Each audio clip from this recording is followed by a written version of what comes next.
আমি এবং আমার স্ত্রী শিক্ষা ক্যাডার সুপারিশপ্রাপ্ত। আমার আর বিসিএস দেবার তেমন ইচ্ছা নেই, কেননা অন্যান্য ক্যাডার দুজন একসাথে থাকা কঠিন। কিন্তু আমার পরিবার চায় আমি যেন অ্যাডমিন বা ফরেন ক্যাডারের জন্য ট্রাই করি। আমি কি ট্রাই করব? ভাই,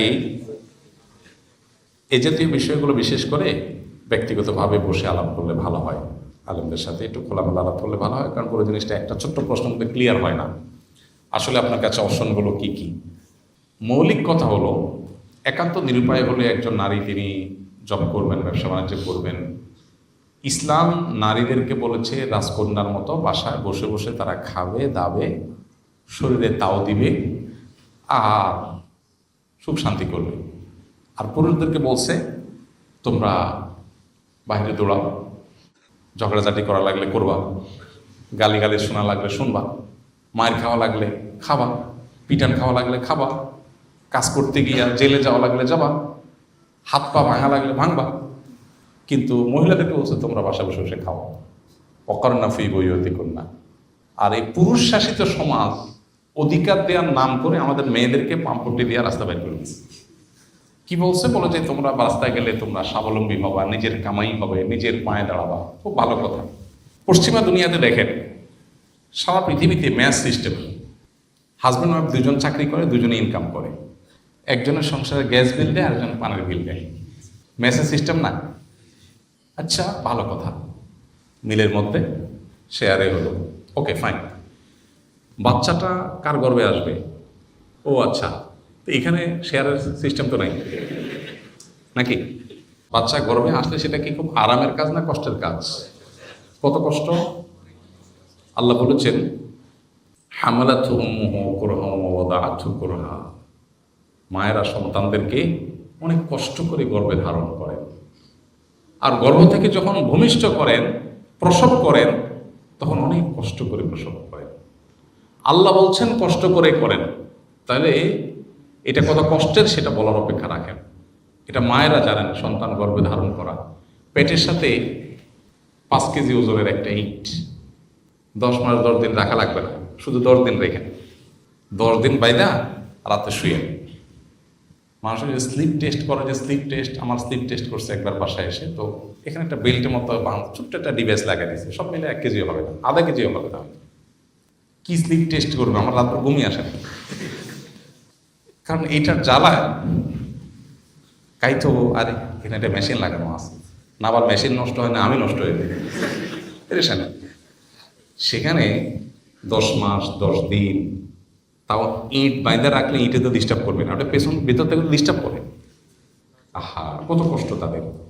তো আল্লাহ রাব্বুল আলামিন বায়োলজিক্যালি তাকে যে ডিউটি দিয়েছেন, সে ডিউটি তারটা সে শতভাগ করে। বাচ্চা গর্ভে ধারণ করা যেটা সে করে, একটা হোক দুইটা হোক করে তো।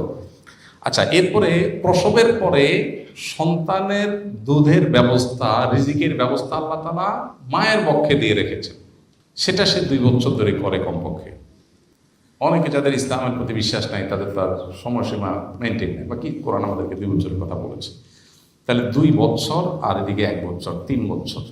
3 বছর লাগাতার যে রিডিও একজন মহিলা করতে হয়, পুরুষের জীবনে কষ্ট বহুত আসতে পারে, এরকম অবধারিত কষ্টটাও নেই যে সারা জীবনে 3 বছর অবধারিত এরকম কষ্ট আছে পুরুষের জীবনে। কষ্ট হতে পারে, নাও হতে পারে, কম হতে পারে, বেশি হতে পারে, কিন্তু অবধারিত কষ্ট মহিলার জীবনে আছে, পুরুষের জীবনে নেই। তো এত কষ্ট যেটা আল্লাহ তাআলা বায়োলজিক্যালি তার উপরে চাপিয়েছেন, কেন আল্লাহ তাকে ঘরের মধ্যে থাকার জন্য বলেছেন? কেন? কারণ তার যে ডিউটি আছে, এই ডিউটির জন্য ঘরে থাকাটা উপযোগী। বাচ্চাকে দুধ খাওয়ানোর জন্য কি অফিসের টেবিল উপযোগী না বাসার বেড? তো আল্লাহ জানেন না সৃষ্টি করেছেন আল্লাহ তাআলা, নাউযুবিল্লাহ, আল্লাহ তো ভালো জানেন, এই জন্য আল্লাহ বলেছেন। এখন আল্লাহর সিস্টেমকে চেঞ্জ করে আমরা মেয়েদেরকে বলছি না ঠিক আছে, তোমাদের তো দরকার আছে টাকা পয়সা, তোমরাও কামাই করো, পাম্পটি দিয়ে বাইর করে দিলাম। বাইর করে আমাদের কামাইয়ের যে দায়িত্ব ছিল, পুরো সংসার চালানোর দায়িত্ব ছিল আমাদের, এখন বলছি পানির বিলটা তুমি দাও, বিদ্যুৎ বিলটা, গ্যাস বিলটা তুমি দাও। তাহলে আমার ডিউটির একটা অংশ তার উপরে চাপাইছি, আর তার ডিউটি 16 আনা সে করতেছে। গর্ভে সন্তান রাখা, দুধ পান করানো, তার ডিউটি 16 আনা সে করতেছে, আর আমার ডিউটির হাফ বা একটা অংশ তার দিয়ে করাই দিয়েছি। নাম দিছি স্বাধীনতা। নাম দিছি কি? স্বাধীনতা। এইটা যদি স্বাধীনতা হয় তাহলে 2 নম্বরে কোনটা? প্রতারণা কোনটা? মেয়েরা যদি বুঝতো তাহলে সেক্ষেত্রে তারা এই জগতে অন্তত পা বাড়াইত। হ্যাঁ, এটাও ঠিক যে মেয়েদেরও সিকিউরিটির ব্যাপার আছে, সমাজে বাস্তবতা আছে, অনেক অমানুষ স্বামী আছে যারা কিছুদিন পর হয়তো দেনতনভাবে তালাক দিয়ে দেয়, তখন তার ভবিষ্যৎ কী হবে? তো তার সিকিউরিটির জন্য শরীয়ত অনেক ব্যবস্থা রেখেছে, সেটা বাস্তবায়ন দরকার। মোহরটা তাকে বুঝাই দেওয়া দরকার, বাবার সম্পদে, স্বামীর সম্পদে, সন্তানের সম্পদে তার যে ভাগ আছে এটা তাকে বুঝাই দেওয়া দরকার। এগুলো যদি হয়ে যায় তার সামাজিক সোশ্যাল সিকিউরিটি অটোমেটিক হয়ে যাবে। তো এই জন্য হাজব্যান্ড ওয়াইফ দুজনেই জব করা এটা একটা সুখী, একটা আদর্শ দম্পতির জন্য কোনো ভালো কোনো আইটেম বা মডেল না। তারপরে যদি কেউ শরিয়ার সমস্ত শর্তগুলো মেনে করতে চায়, শরিয়া নিষেধাজ্ঞা নেই।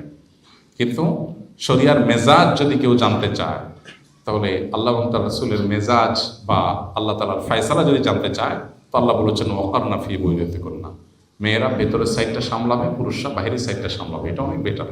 সম্ভবত আমেরিকার একজন প্রেসিডেন্ট ওবামা সম্ভবত ওনার একটা সাক্ষাৎকার, সম্ভবত আমি করে একটা দৈনিক পত্রিকা, আমাদের দেশে একটা দৈনিক পত্রিকা নিয়মিত প্রতিদিন প্রকাশ হতো, একজন মার্কিন প্রেসিডেন্টের সাক্ষাৎকার, সম্ভবত ওবামার।